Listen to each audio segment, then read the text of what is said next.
The observation deck of the Valiant Dawn hummed with the low thrum of recycled air and distant engine vibrations. Lyra sat cross-legged on the cold metal floor, her fingers working methodically through a tangle of frayed wires.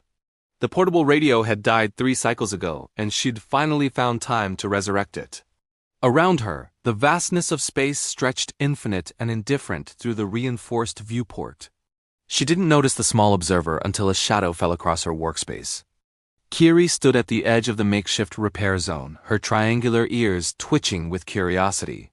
The young Jaedrine, what humans had nicknamed predator cubs for their feline features and carnivorous ancestry, tilted her head, violet eyes tracking each of Lyra's careful movements. Her spotted fur caught the sterile light, creating patterns that shifted with each breath. "What are you doing?" Kiri's voice carried the distinctive per-click accent of her species. Lyra glanced up, offering a tired smile. "Fixing my radio. It stopped working. Why not request a new one from supply?" "Because this one's mine." Lyra held up the battered device, its casing scratched and dented from years of service. "My grandmother gave it to me before I shipped out. It's traveled further than most people ever will." Kiri crept closer, her natural predatory grace making her movements whisper quiet. She settled onto her haunches beside Lyra, watching with an intensity that would have unnerved most humans. But Lyra had served alongside the Zaetherine long enough to recognize curiosity rather than threat in that unwavering gaze. "It is broken," Kiri observed. "Its function has ceased. Among my people, we would discard it and acquire another. Among mine, we fix things." Lyra's fingers teased apart a cluster of corroded connections. "Especially things that matter to us. You assign emotional value to objects?" "To some objects, yes. This radio played music during my grandmother's final days. She'd hum along even when she couldn't remember my name anymore." Lyra's voice softened. "Every scratch, every dent, they're part of its story. Part of my story." Kiri's ears flattened slightly, a gesture Lyra had learned indicated confusion. "This is inefficient. Resources should be allocated optimally." "Maybe." Lyra twisted 2 wires together, sealed them with a quick burst from her micro-welder. "But humans don't always run on efficiency. We run on meaning." The young Zaetherine fell silent, processing this information with the same analytical focus her species applied to tracking prey across frozen tundras. She watched as Lyra replaced the battery pack, reconnected the speaker assembly, and finally pressed the power button. Static crackled to life.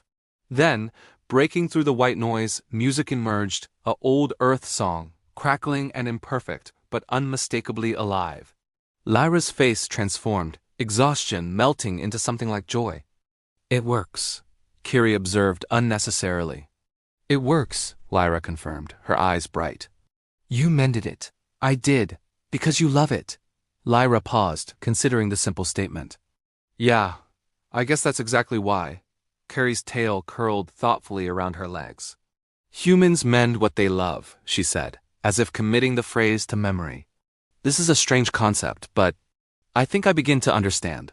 3 weeks later, Lyra was summoned to the cargo bay by an urgent message from Commander Reshakal, the Zaedrine fleet coordinator. She arrived to find an unusual scene. Dozens of Zaedrine warriors, beings bred and trained for combat across generations, stood, clustered around open supply crates, their normally stoic expressions showing hints of what might have been embarrassment. Kiri emerged from the crowd, carrying something carefully wrapped in preservation cloth. "We brought things," the young Zaetherine announced. Commander Reshakal, his silver-streaked fur marking him as an elder warrior, stepped forward. His voice carried the weight of formal declaration. "Engineer Lyra, 3 cycles ago, Kiri shared an observation with her unit. She said, 'Humans mend what they love.' This statement spread through our fleet communications." Lyra blinked, bewildered. That was just a conversation about fixing my radio." "To you, perhaps. To us, it was revelation." The commander's ears swiveled forward, a sign of earnest communication. "We Zaetherine are efficient. We are practical. We discard what breaks and acquire replacements. But in doing so, we realize now that we have also discarded our connections." Kiri approached Lyra, extending her burden. "We started remembering things we missed, things we left behind when we joined the fleet, things we thought we had outgrown." Lyra unwrapped the cloth. Inside lay a small, carved wooden figure, a miniature Zaetherine cub, worn smooth by years of handling, This was my first toy, Kiri said quietly. My parent carved it when I was born. I left it when I entered combat training, thinking it childish.